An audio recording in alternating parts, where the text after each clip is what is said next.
Hi, this is Roger in Finland, and today I want to talk of why the Olympus EM-1 Mark II is an awesome YouTube camera in 2022.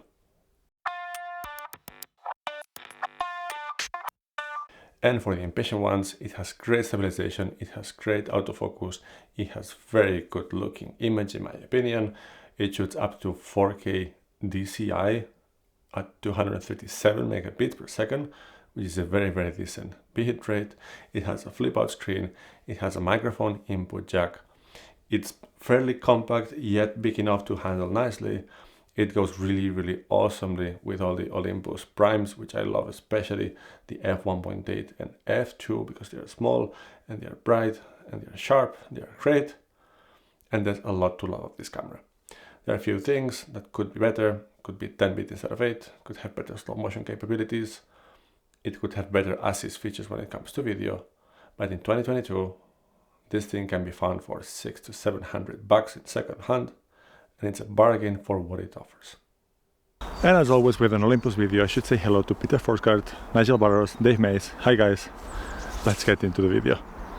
So I took this camera for the Christmas holidays to a trip to Spain for a couple of weeks to see family, and it reminded me of how much I love it. I have a lot of pictures and footage that I will not be showing because it's all related to the family and I don't show family content in this channel.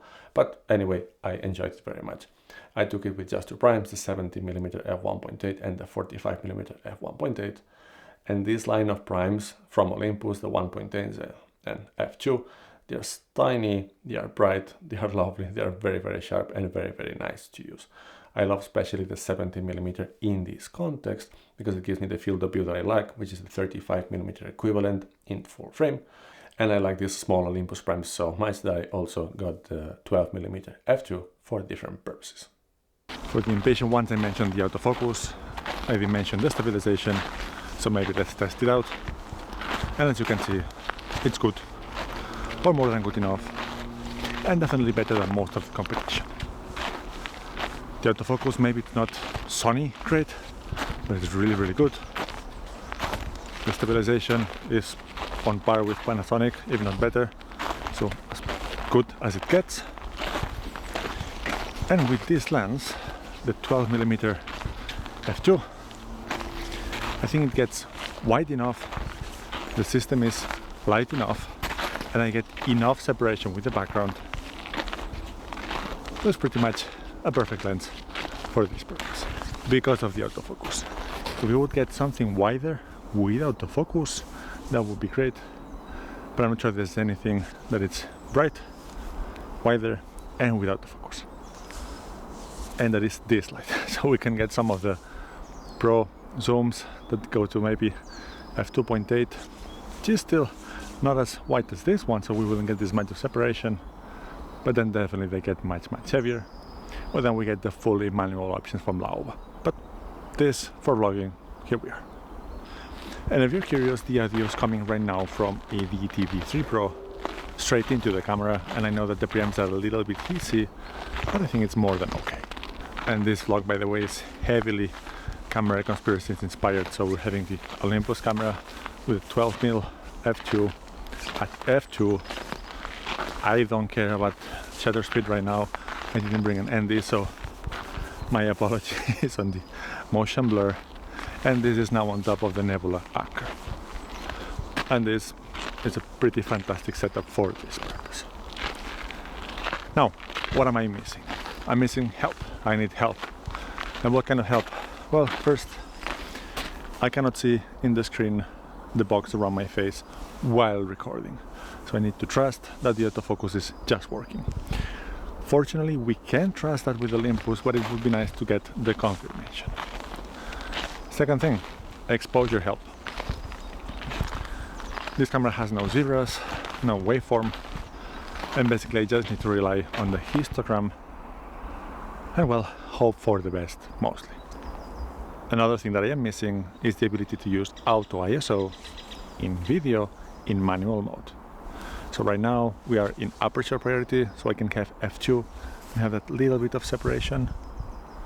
Hopefully the autofocus is working well, so you can see that bit of separation. But shutter speed is a mess, and I would like to have a bit more control. Of course, now with this amount of light, I would have the need for an ND, but still, in these situations, I would like to be able to decide both the aperture and the shutter speed, and then let the camera expose based on the ISO. Now it's doing it, it's deciding both shutter and ISO for me, because I have it in aperture priority, but in manual mode, it cannot do it. So are these complaints big handicaps for vlogging? Not huge, but they would be nice, of course.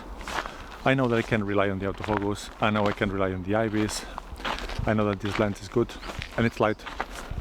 It's a pretty fantastic system, to be honest, but there are some things that could be better.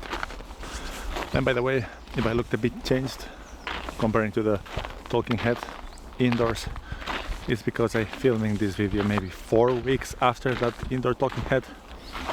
We've had massive snowstorms, so I couldn't get out. Then things started to melt, so everything was basically icy. I'm still right now wearing spike shoes, so you might hear the spikes. I'm curious to see how the D3 Pro is dealing with that.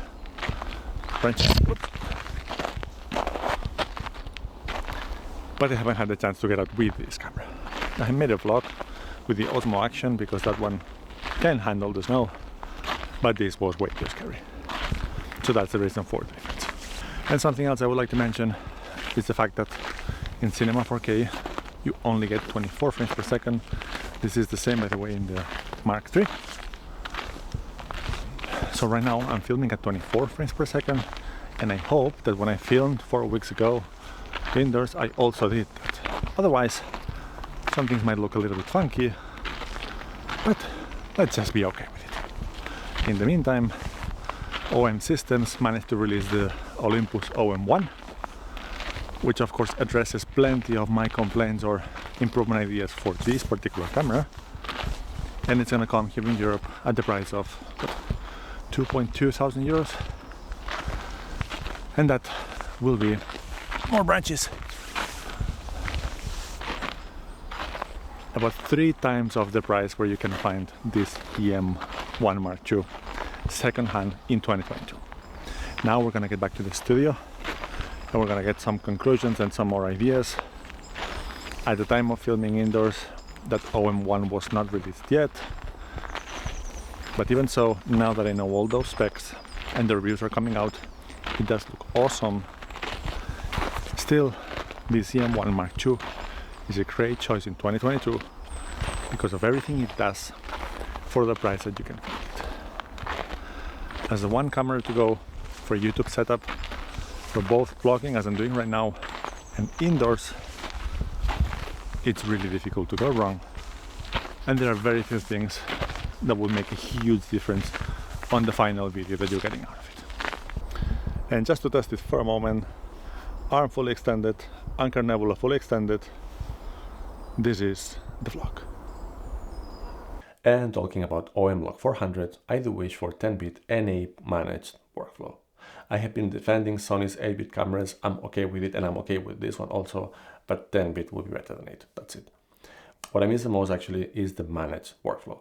Lately, and if you have seen some of my videos, I've been using either Resolve color management or ACs to color grade log profiles from other cameras, like Zcam Z-Log or S-Log 2, S-Log 3 from my Sony's. Even the 8-bit cameras, they work really well with those workflows. But OM-Log 400 is not supported by either ACs or Resolve color management, and the specification is not published either.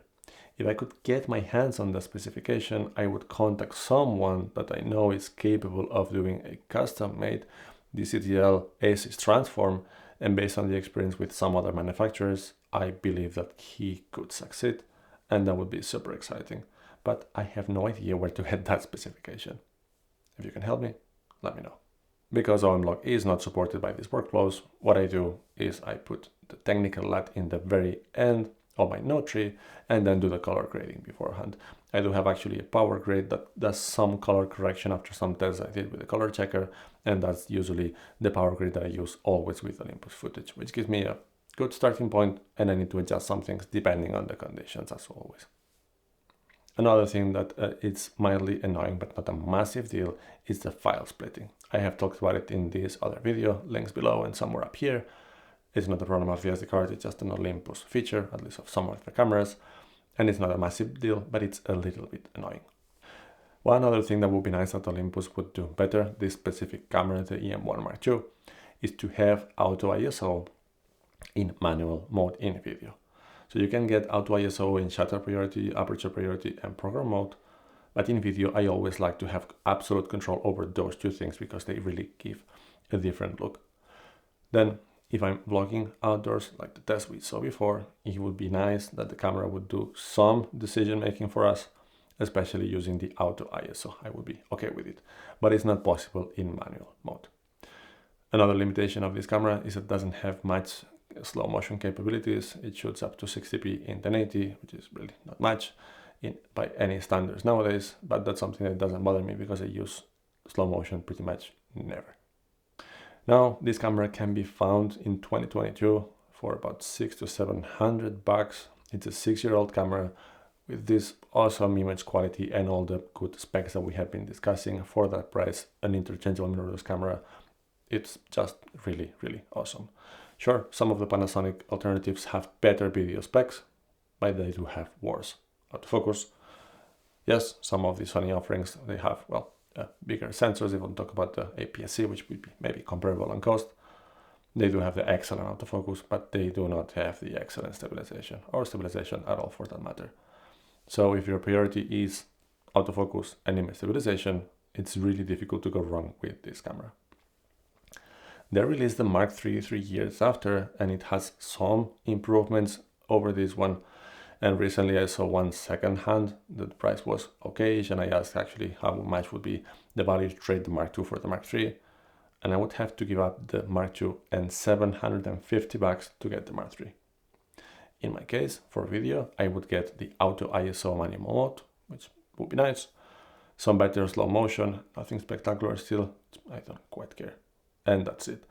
I decided that for those two things, since I'm not much of a vlogger and the auto ISO is something I can get around with, it was not worth the upgrade. I don't know what OMD solutions or OM solutions, however they're called nowadays, will they make with a Mark IV or something else. Would be interesting, but I'm pretty sure that they're gonna launch it about $2,000.